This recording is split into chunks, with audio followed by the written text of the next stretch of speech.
কুরবানি ঈদে মুখের স্বাদ ফিরিয়ে আনার জন্য টমেটোর পাতলা ঝোল তাই রান্না করছি। আজকে দিচ্ছি দ্বিতীয় পার্ট। ধনিয়া দিলাম, আর কিছু দিব না, মানে পাতলা ঝোল হওয়ার জন্য মশলা কম দরকার। একদম পাতলা ঝোল, ঝাল ঝাল ঝোল পাতলা।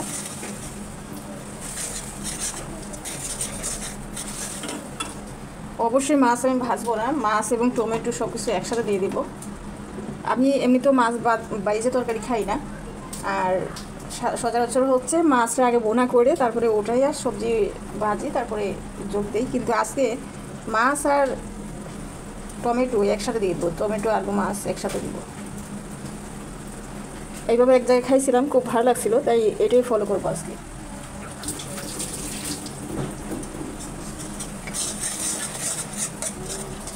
ভিডিওটা বানাই কিন্তু ভুলে যাই কোন ভিডিওটা আপলোড করছি কোনটা করছি না। আবার ভয় লাগে যে মনে হয় এটা দিয়েছি। এরপরে পেজে যাইয়া দেখতেও পাই না যে যেহেতু মোবাইল একটা, যে আমার ভিডিও কোনগুলো দেওয়া হয়েছে। এই একটা সমস্যা হয়ে যায়, আমার অনেক ভিডিও দেখেই যায়, দেওয়া হয় না।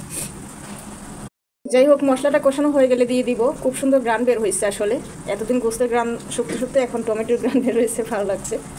এই যে মশলার উপরে কিন্তু দেখেন তেল, মশলার উপরে তেলগুলা ভেসে ভেসে আসছে, ভালোই লাগছে দেখতে, সুন্দর গ্রান বেরিয়েছে। এই অবস্থায় আমি মাছ, এই যে মাছ, টমেটো, আলু সব একসাথে দিয়ে দিলাম। যাই হোক, এখন সব একসাথে লাড়বো।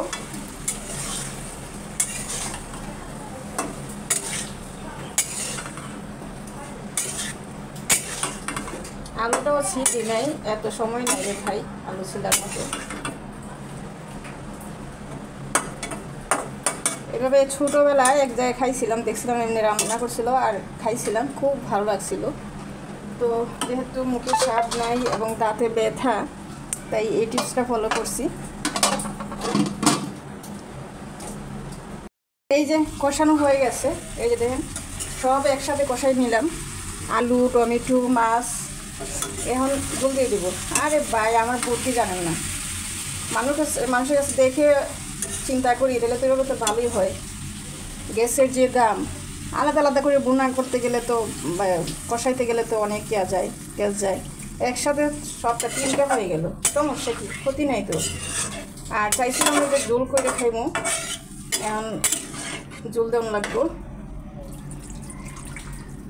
জল করে খাইতে তো চাইছিলাম, দাঁতে প্রচুর ব্যথা, যে নরম জল দিয়ে মাইকে কটা ভাত খাইতে পারি কিনা, দাঁতে প্রচুর ব্যথা, তাই জল দিলাম।